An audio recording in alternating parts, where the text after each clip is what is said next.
Hi, I'm Marko, and this is the Mortgage Minute. Today, I want to talk about a recent announcement that has come forth regarding mortgage qualification rules. And there's a pretty big one coming. It's effective January 1st, 2018. But before I get into that, I want to kind of date back to when the mortgage changes started happening, and that was since 2008, right at the tail end of the big financial crisis in the U.S. That's when stuff really started happening in Canada as well. So I'm not going to get into all the detail of what these changes are, but if you look at the screen, you'll take note or be aware that they were quite drastic and quite major. And it's fair to say that these 7 changes were, in fact, major changes. So we're going from a time and environment in July 2008 where we were able to qualify for mortgages at 40-year amortizations. The interest rates were quite low. They were what was at the time referred to as emergency interest rates. And we still had programs available which had the term stated income included in the mortgage guidelines. So a lot has changed. You were able to refinance your home up to 95% in 2010. Today, you can do it up to 80%. But long story short, one of the biggest changes have come about starting in October 2016 and finally coming into effect for January 2018. And this is the stress test. So as of January 2018, absolutely every mortgage applicant in Canada will be subject to a stress test. And what is a stress test and how will it impact you? Here's an example that I've put together here. So let's say $100,000 income, either individual or combined, husband and wife, based on a 5-year fixed standard rate today of 3.29%. Today, you would qualify for a mortgage of about $528,000. Okay. Now, come January 1st, 2018, here's the big difference here. So let's say that same mortgage is available January 1st, so 3.29%. So mortgage rates have not changed, let's assume.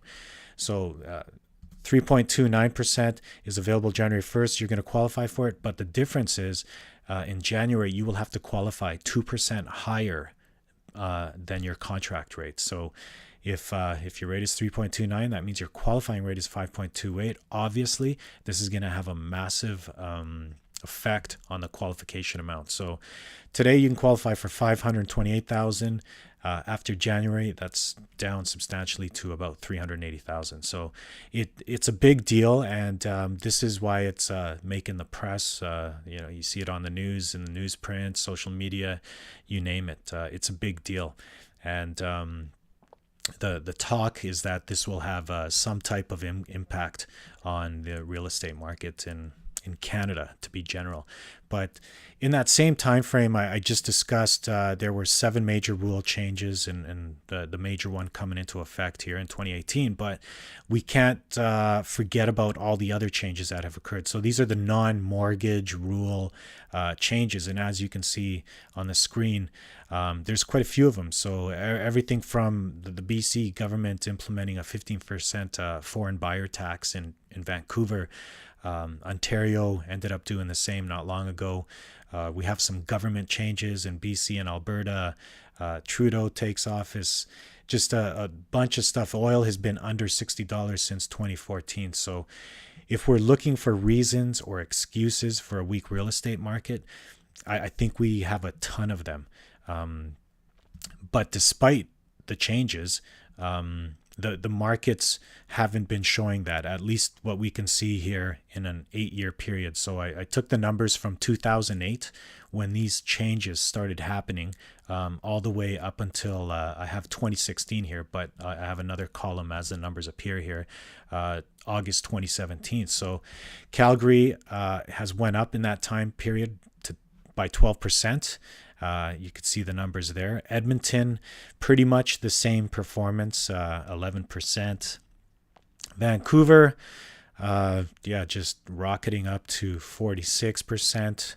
And finally, Toronto, 56%. So it's been an incredible run in this time period. But of course, within that period, that 8-year period, you'll see peaks and valleys. So yeah, just remember this is an 8-year average of performance of what's went on there. But as I mentioned, the changes have come about since 2008, and more recently, the government policies have kind of come later on, as they realize that the mortgage changes really didn't cool the market. If anything, I think at certain point it created some urgency, and maybe I'm personally anticipating there will be some more urgency in the market, and therefore I think some numbers will increase. I know as mortgage brokers we're certainly getting busier just from the announcement. People want to know where they're at, and it's pushing some people that were on the fence whether to proceed or not to proceed, and others to maybe just stay on the fence and be cautious. So everyone has a different scenario and a different situation, but it's a pretty dynamic environment right now. Some other items that we can look at, why has real estate not crashed? I think there's a lot of people waiting for this to happen, or predicting that this might happen. But one of the big factors that we're made aware of on a daily basis, and that is interest rates. So the mortgage interest rates have been at historic lows, and I think we forget that. And really, there's a portion of the population that has never seen anything else other than these low interest rates. So at one point in their lives, they will be in for a shock, and maybe we can say that is happening as we speak here. We've seen some climb in interest rates. Another reason could be there's been if you look at a list of the G7 countries, Canada ranks, I believe, number 2 as far as population growth goes, and attributing to that mostly is because as a result of our immigration policy. So 250,000 immigrants, sorry, I put dollars in there, but 250,000 immigrants coming into Canada annually, and most of them heading to the major cities. So if they're not in a position to purchase property, they're certainly having an impact on the rental market. And then we look at other factors here in I'm zoning in on the western cities here and Toronto.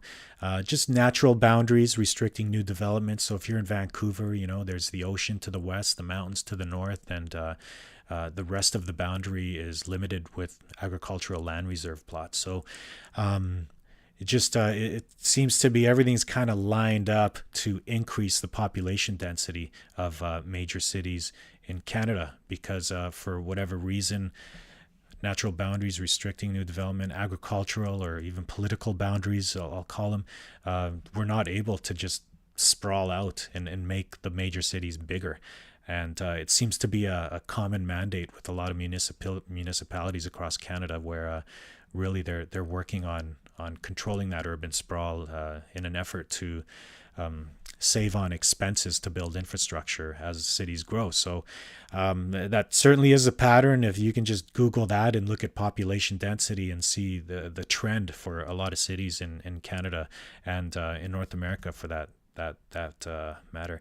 But another interesting point here, medium to large cities in Canada account for 82% of the population, and this is also quite predictable. The case in Canada, at least, is smaller cities, small towns, continue to get smaller, and the medium to large cities continue to grow. And it's a pattern for whatever reason. Obviously, maybe has to do with jobs being in the bigger cities, just a more variety, broad scope of jobs, where the younger demographic is more likely to move to larger cities, and that is just the case. So just a few points there, not quite. I'm not trying to build an argument why real estate is high. I have no idea. I'm not an economist here, but these are just some points that I've noticed through the circulations that I receive. And I think the wild card here is the interest rate. So like I said before, there's I don't know how big the millennium generation or whatever you want to call them, they've never seen interest rates higher than 4%, and it's kind of become a way of life. And Yeah, like I said, I don't know whether that's going to be drastically in the next year or so, or maybe gradually in the next 5 or 7 years, but it's things are going to change. And I think if anything, what's going to have an impact on real estate, it's going to be the interest rates. So look for that to have see how that plays out. Here's some possible outcomes, with all these elements combined. So mainly the new rule change in January 2018. This will definitely, and I can tell you this with absolute certainty, it will have an effect on your purchasing power. It will outright decrease. The purchasing power will decrease. Therefore, real estate prices will, I should have put in brackets, or should decrease. Okay, so that's theoretically that should happen. But to what extent, we have no idea. And which regions in Canada, which cities, and within the cities, which neighborhoods. So this is the beauty of real estate, or the puzzling flaw of real estate. But it's all about peaks and valleys, and I think depending on where you are in Canada, you're at a peak or you're in a valley, and maybe we can leave it at this for this Mortgage Minute, that either prepare for some hardship and kind of get your finances in order and get organized, and maybe how to combat some increasing interest rate. You might have a rental property or just your own principal residence.